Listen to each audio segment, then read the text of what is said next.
सिंह मित्रा के YouTube channel में आप सभी का स्वागत है। मैं उपस्थित हूं आज के एक नए सेशन को लेकर। आज का जो हमारा टॉपिक है वो गणित एवं शिक्षा शास्त्र से रिलेटेड जो भी महत्वपूर्ण प्रश्न है वो आज के इस सेशन में शामिल किया गया है। आज का हमारा सेट नंबर 11 है। इससे पहले हम 10 सेट मैथ का के बाद सीडीपी और ईवीएस का भी हम करवा चुके हैं। आप हमारे प्लेलिस्ट से जाकर वहां से पिछली सभी वीडियो को देख सकते हैं। इसके अलावा सीडीपी का कंप्लीट क्लास अपलोड किए जा रहे हैं। आप हमारे प्लेलिस्ट में जाकर वो भी क्लास देख सकते हैं, चैप्टर वाइज क्लास, और उससे बनने वाले सभी प्रश्न जो भी आपके आगामी सीटेट दिसंबर 2022 जो होने वाली है को लेकर जो भी महत्वपूर्ण होगी वो सभी प्रश्नों को भी साथ ही साथ करवाया जा रहा है। तो यदि आप हमारे YouTube चैनल पे नए हैं तो एक बार सब्सक्राइब करके बेल आइकन ज़रूर दबा लें, जिससे आपको हमारी अगली सभी वीडियो की नोटिफिकेशन आसानी से मिलती रहेगी। और अपने दोस्तों में एक बार शेयर कर दें ताकि आपके साथ साथ आपके जितने भी साथी हैं वो भी हमारे इस वीडियो को देख सके, उनके लिए भी हमारा वीडियो हेल्पफुल हो। और एक लाइक ज़रूर कर दें और आप हमें कमेंट सेक्शन में कमेंट भी करें कि आपको हमारा यह वीडियो कैसा लगता है। साथ ही साथ आपके मन में कोई भी सीटेट को लेकर सवाल हो या फिर कोई भी दुविधा हो, कोई भी सवाल हो या सुझाव हो तो आप हमें कमेंट सेक्शन में लिख सकते हैं या फिर हमारे इस ईमेल आईडी पे हमें मेल कर सकते हैं। मैं हर संभव आपके प्रश्नों का जवाब देने का प्रयास करूंगा। तो चलिए आज की जो क्लास है उसके पहले क्वेश्चन को देखते हैं। आज का पहला क्वेश्चन है जो कि काफ़ी सिंपल क्वेश्चन पूछा गया है। यह जो शिफ्ट है ये 5 जनवरी 2022 को दिसंबर 2021 का जो सीटेट हुआ था उससे रिलेटेड क्वेश्चन है। इसमें पूछा है कि 9599, 5995 और 9995 में के योगफल में क्या घटाएं कि 19,995 प्राप्त हो। अर्थात इस तीनों को पहले हमें जोड़ना है। 9 5 9 9 95 199 5995 फिर 9,995, इस तीनों को पहले हमें ऐड करना है। तो 5 5 10 9 19 का 9 बाकी 1 9 3 27 1 28 का 8 बाकी 2 9 दूनी 18 2 20 5 25 का 5 बाकी 2 9 दूनी 18 2 20 5 25। तो ये हमारा जो आ रहा है ये आ रहा है 25,589। अब कह रहा है कि इसमें से क्या घटाना है जो कि इतना प्राप्त हो। आप इसी को इसमें से घटा लेते हैं तो हमें निकल जाएगा कि मुझे क्या घटाना था। तो 19,995 को यदि इसमें हम माइनस करते हैं तो यहाँ पे 4 आ जाएगा, यहाँ पे 8 9 ये 18 9 9 18 हो जाएगा। के बाद ये 14 9 5 14 हो जाएगा, ये भी 9 5 14, अर्थात 5594 आपका आंसर होगा, जो कि ऑप्शन नंबर बी यहाँ पे आपका आंसर है। काफ़ी सिंपल प्रश्न है, इसमें कोई भी दिमाग लगाने की कोई भी आवश्यकता ही नहीं है। अब अगला क्वेश्चन है, निम्नलिखित में से कौन संख्या 55,55,555 को प्रदर्शित करता है। तो आपको यहाँ पे दिया हुआ है 55 लाख, 55 लाख ये हो गया। अब है 55 लाख 55 हजार, तो 55 हजार ये हो गया। और 555 अर्थात 555। अब इस तीनों को आप ऐड कर लीजिए यहाँ पे 5 हो गया, फिर 5 हो गया, फिर 5, फिर 5, फिर 5, फिर 5, 5 अर्थात 2 2 4 3 7 गो 5 जिसमें होगा वो आंसर होगा 55,55,555। तो 2 2 4 3 7 आपका ऑप्शन नंबर यहाँ पे बी आंसर होगा। इसमें कुछ भी नहीं करना है, आपको ऑप्शन जो भी है वो कंफ्यूज करेगा। आप ऑप्शन में भी पढ़ के देख सकते हैं या फिर आप सीधा सीधा यहाँ से जोड़ लीजिए, जो आपका आंसर है उसको आप टिक करके आगे निकल जाइए। अब है कुसुम अपने मित्रों के साथ शाम को खेलने जाती है। शाम को वह जब खेलने जाती है, जिस टाइम वह घड़ी की दोनों सुई 6 पर होती है। तो घड़ी जो है, तो कि एनालॉग वॉच है ये एक, में जो है यहाँ पे होता है 12, यहाँ पे होता है 6, 3 और ये 9 है। क्या घड़ी है। अब इसमें जो है काटा है, वो कह रहा है कि दोनों काटा 6 पर ही है, एक दूसरे पे छुपा हुआ है, दोनों काटा जो है वो 6 पर ही है। तो दोनों काटा है 6 पर ही है, मिनट की भी और घंटे की भी। तो अब कह रहा है कि इस समय को 24 घंटे वाली घड़ी में क्या पढ़ा जा सकता है। तो पहले तो आपको ये निकालना है कि ये जो 6 पे दोनों सुई है, अर्थात 6:30 हो रहा है, और ये शाम में घूमने जाती है इसलिए पीएम होगा। अब आपको 24 घंटे वाली घड़ी में इसका टाइम निकालना है। तो अब आप इसमें 12 को ऐड कर दीजिए। यहाँ पे 12 6 18:30 जो होगा, 18:30, ये आपका आंसर होगा ऑप्शन नंबर सी। तो आप इसको समझ गए होंगे कि मैंने इसे किस प्रकार से बताया कि पहले ये जो दोनों काटा 6 पर है, तो 6 का मतलब होता है 6 बजकर, और फिर मिनट का भी यहाँ है तो 6:30 समय हो रहा है। अब इसको 24 घंटे वाली घड़ी में हमें पढ़ना है, तो इसमें 12 हम ऐड कर देंगे, क्योंकि ये 12 बजे के बाद की समय है, तो इसमें हम 12 ऐड कर देंगे। तो 12 बजे ऐड कर दिए तो ये 18:30 आपका आंसर ऑप्शन नंबर सी यहाँ पे होगा। आप रेलवे स्टेशन पे जाइएगा तो वहाँ पे आपको इसी तरह का घड़ी लिखा हुआ मिलता है, कि 18 इस तरह से रहता है, 19 बजता है, 23 बजता है, फिर 24 बजता है। 24 जिस समय बजता है उस समय 00 हो जाता है, फिर 0 0 0 1 इस तरह से चलता है। तो आपको जो है ये समझ में आ गया होगा। अब देखते हैं कि अगला प्रश्न क्या कहता है। अगला है भिन्न 3/5 और 7/12 का योग क्या है। तो ये बहुत ही आसान है, 3/15 और 7/12। तो 15 और 12 का यदि आप एलसीएम लेते हैं, तो यहाँ पे जो आपका एलसीएम आता है वो 60 आता है। इसको हम एलसीएम लेके यदि चेक करते हैं तो 3 × 5 = 15, 4 × 3 = 12, 5 × 3 = 15, चौके 60 आता है। 15 चौके 60, 4 × 3 = 12 प्लस 12 × 5 = 60, 7 × 5 = 35, अर्थात 5 × 2 = 7, 47/60 आपका आंसर होगा।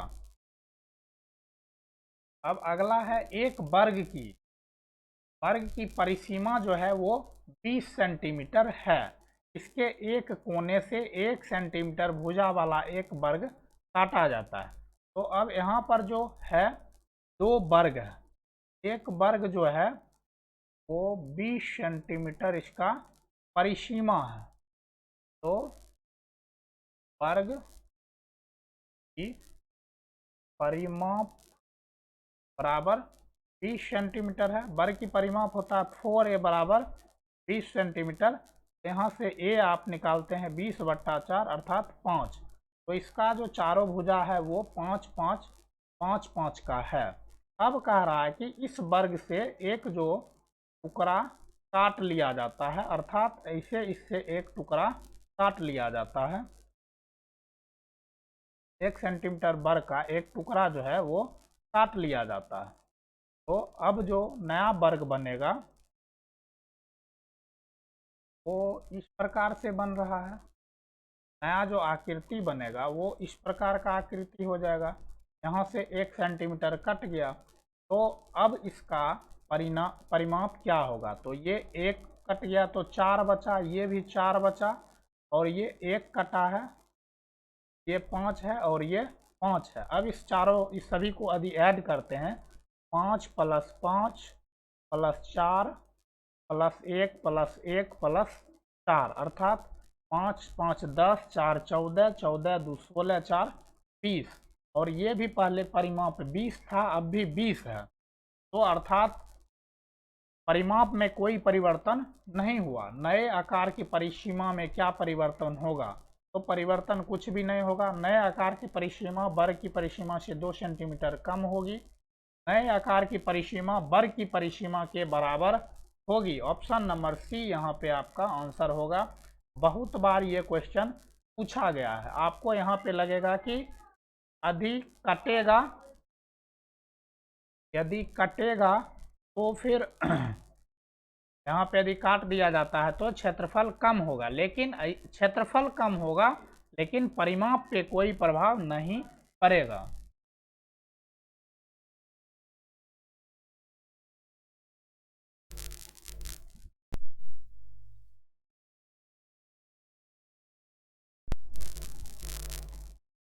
पांच विद्यार्थी अपनी पेंसिल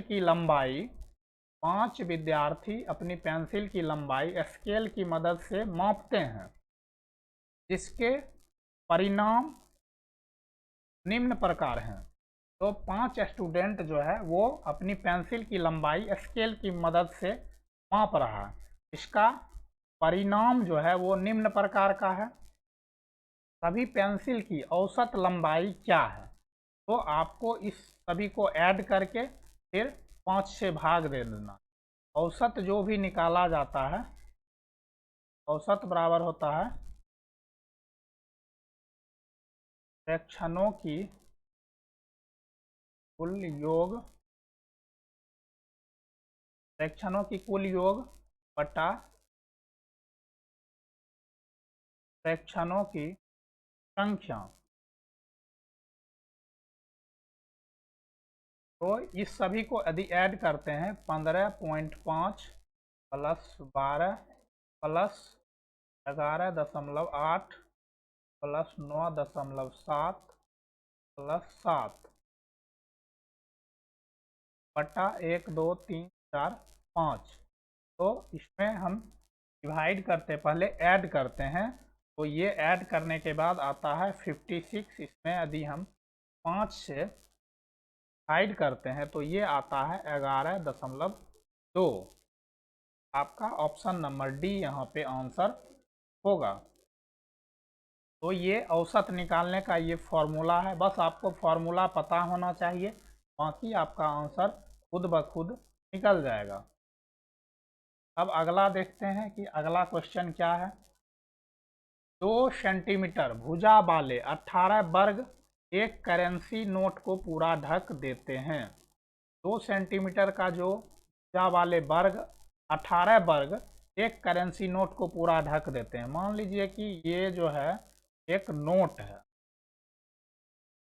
वो जो है 18 वर्ग मिलके ढक देता है। तो इसे 3 नोटों को ढकने के लिए कितने वर्गों की आवश्यकता होगी? तो 18 × 3 54 यहाँ पे आपका आंसर होगा। वेरी सिंपल, बहुत ही आसान क्वेश्चन था। अब है चतुर्भुज को पहचानिए। मेरी 2 सममित रेखाएं हैं, मेरे सभी कोण 90 डिग्री हैं। तो 2 सममित रेखाएं, वर्ग के 2 से अधिक सममित रेखाएं होती है, समचतुर्भुज के भी अधिक होती है। आयत जो होता है, आयत का 2 सममित रेखा होता है। आप सममित रेखा जानते होंगे, कि वह रेखा जो उस आकृति को दो बराबर भागों में डिवाइड कर दे। जैसे कि ये जैसे है, तो एक लाइन इधर से आएगा और एक लाइन ये आएगा। ये दोनों जो है ये साइमेट्रिक लाइन कहलाता है। यहाँ पे दो साइमेट्रिक लाइन है, तो और सभी कोण जो है वो 90 डिग्री है। इसका जो आंसर होगा वो आयत होगा। साइमेट्रिक लाइन से भी क्वेश्चन बहुत ही ज़्यादा पूछा जाता है। अब है चार रंग, नीला, पीला, काला और सफ़ेद। चार रंग जो है नीला, पीला, काला और सफ़ेद की कमीजें क्रमशः 5, 10, 12 और 15 के पैकेटों में उपलब्ध है। यदि एक दुकानदार को चारों रंग की कमीजें समान संख्या में खरीदनी है तो उसके द्वारा विभिन्न रंगों के खरीदे जाने वाले पैकेटों की न्यूनतम संख्या क्या होगी? तो पहले आपको इसका एलसीएम निकाल लेना है। 5, 10, 12, 15। तो इसका यदि एलसीएम लेते हैं, पहले 2 से लगाते हैं, 2 पचे 10, 6, फिर यहाँ पे 15 आ जाएगा। यहाँ पे फिर यदि 3 से लगाते हैं, 5, 5, ये 2 और ये 5 हो जाएगा। फिर इसमें 5 से लगाते हैं, 1, 1, 2, 1। अब इसको यदि एलसीएम बराबर होगा 2 गुना 5 गुना 2, 5 दूनी 10, 10 छक्का 60। ये 60 जो आया। अब इसमें जो है हमें इस सभी से डिवाइड करके देखना है।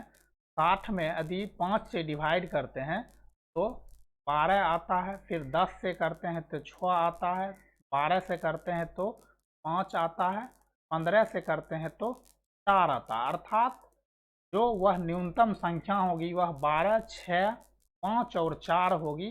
अर्थात नीला जो कलर होगा वो 12 पैकेट खरीदे जाएंगे। तो आपका ऑप्शन नंबर सी यहाँ पे आंसर होगा। तो यह जो है यदि नीला वह 12 पैकेट लेता है, पीला वह 6 पैकेट लेता है, काला जो है 5 लेता है और सफ़ेद 4 लेता है, तो खरीदे जाने वाले विभिन्न रंगों के खरीदे जाने वाले पैकेटों की न्यूनतम संख्या जो होगी वह 60 होगी।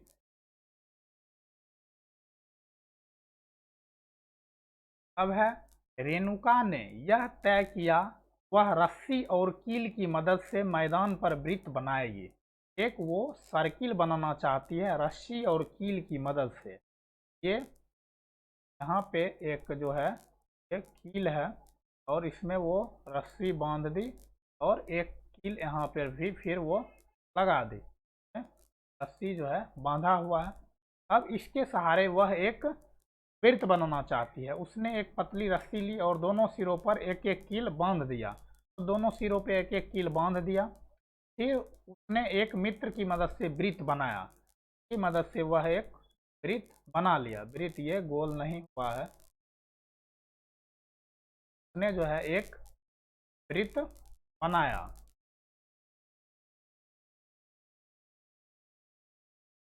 फिर अपने एक मित्र की मदद से वृत्त बनाया। दी गई परिस्थिति में निम्नलिखित में से कौन सा कथन सही है?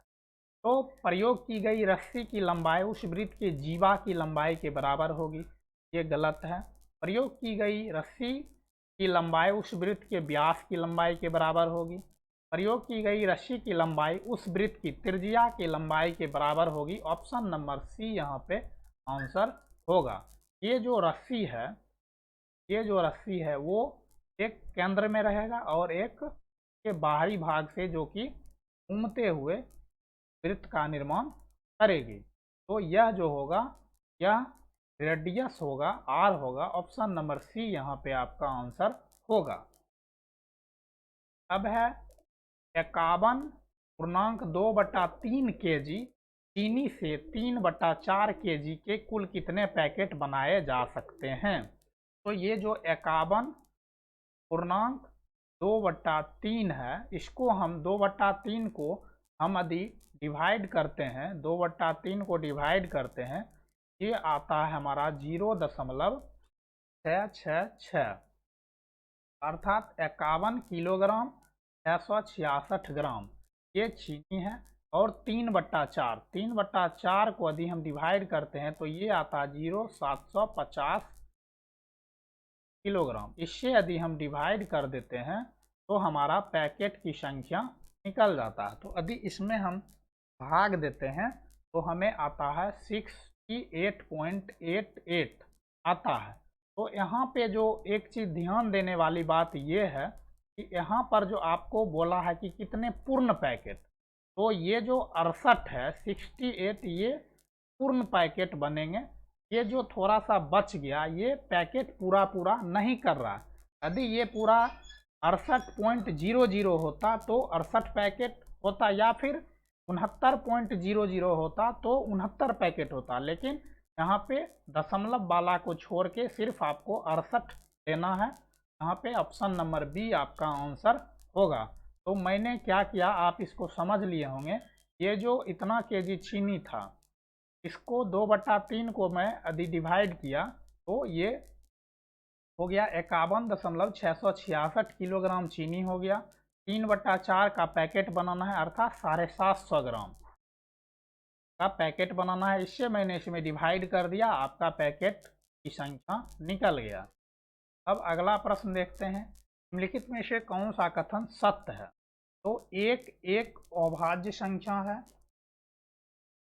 एक जो है भाज्य संख्या है, एक भाज्य और अभाज्य दोनों संख्या है, एक ना तो अभाज्य संख्या है और ना ही भाज्य संख्या है। तो यहाँ पे जो होगा ऑप्शन नंबर डी आपका आंसर होगा कि एक जो है वो अभाज्य, ना तो अभाज्य संख्या है और ना ही भाज्य संख्या। ऑप्शन नंबर डी आपका आंसर होगा। अब है एक त्रिभुज के कोणों के अनुपात 5:6:7 है। तो त्रिभुज का जो कोण है वो 5, 6, 7 के अनुपात में है। सबसे छोटे कोणों की माप क्या होगी। तो माना कि त्रिभुज के कोण में x का अनुपात है, तो ये हो जाएगा 5x + 6x + 7x। त्रिभुज के तीनों कोणों का जो योगफल होता है वो 180 डिग्री होता है। 5, 6, 5, 11, 7, 18, x बराबर 180 डिग्री। तो x बराबर 180/18, अर्थात x का जो मान आया वो 10 डिग्री आ गया। x बराबर 10 डिग्री आपका यहाँ पे आया। अब ये 5x है तो 5 × 10 बराबर 50 डिग्री। उसके बाद 6x है, 6 × 10 बराबर 60 डिग्री। और 7x है, ये 7 × 10 बराबर 70 डिग्री। तो सबसे छोटा जो कोण हुआ वो आपका ऑप्शन नंबर जो है बी होगा। यहाँ पे 50 डिग्री आंसर आपका होगा। अब देखते हैं अगला है, विमल अपने जन्मदिन पर कैंडी का एक पैकेट लाया। उसने 1/3 जॉन को 1/3 दिया, 1/4 राधा को 1/4 दिया, 1/5 भाग सुष्मिता को 1/5 भाग दिया, और 1/6 भाग मिक्कू को दिया। मिक्कू को 1/6 भाग दिया। बची हुई 6 कैंडी उसने स्वयं खा ली, अर्थात इतना देने के बाद उसके पास 6 कैंडी शेष बचा। तो यहाँ पे मैंने यदि माना कि उसके पास कुल 1 इकाई कैंडी था, तो 1 - 1/3 + 1/4 + 1/5 + 1/6 इक्वल टू, उसके पास इतना बांटने के बाद भी 6 चॉकलेट उसके पास बच गया। अब इसको हम सॉल्व कर लेते हैं, आपका आंसर आसानी से आ जाएगा। तो ये जो है 1 - इस सभी का यदि हम एलसीएम लेते हैं तो ये आपका 60 आता है। आप लेके देख लीजिएगा।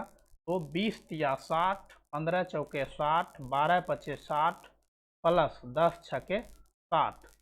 इस सभी को यदि ऐड करते हैं तो यहाँ पे आता है 1 माइनस, सभी को ऐड करने के बाद आता है 5 2 7, 12 10 22, 22 22 5 27, 10 37 20 57 बट्टा 60 आता है बराबर 6। इसको हम सॉल्व करते हैं। 3 बट्टा 60 बराबर 6 आएगा। 3 बट्टा 60 बराबर 6। तो यहाँ पे एक का मान क्या होगा ये आपसे निकालना है, क्योंकि मैंने माना था कि एक जो है कैंडी है। तो एक बराबर ये उधर चला जाएगा 6 इंटू 60 बट्टा 3, 3 दूनी 6, अर्थात 120 कैंडी उस चॉकलेट के डब्बे में 120 कैंडी था। आपका ऑप्शन नंबर बी यहाँ पे आंसर आ जाएगा। तो काफ़ी आसान सा सवाल है। आपको बस जितना वो बांटा है वो आपको निकाल लेना है और जो कुल इकाई है उसमें से उसको घटा लेना है और बची हुई जो था वो आपको यहाँ पे रखना है। आपका आंसर आ जाएगा। अब है आज के सेशन का लास्ट क्वेश्चन। बढ़ते हुए क्रम में व्यवस्थित 7 क्रमागत सम संख्याओं का योग 98 है। तो सम संख्या क्या होता है? सम संख्या 2 4 6 8 10 12 इस तरीके से होता है। यदि हम इसको x मान लेते हैं, ये तो पता नहीं है कि संख्या क्या है। यदि हम मान लीजिए इसको x मानते हैं तो इसको हमको x प्लस 2 मानना पड़ेगा, फिर इसको हमें x प्लस 4 मानना पड़ेगा, फिर इसको हमें x प्लस 6 मानना पड़ेगा। तो इसी तरह से मुझे 7 क्रमागत संख्या लेना है। तो x plus 2 plus x plus 4 plus x plus 8 plus x plus 10 plus x plus 12 बराबर 98। ये यहाँ पे जो हुआ ये हमारा एक संख्या, ये दूसरी है, ये तीसरी है, ये चौथी है, ये पांचवी है, ये छठी है। एक यहाँ पे बीच में मिस कर गया है, 1 मिनट।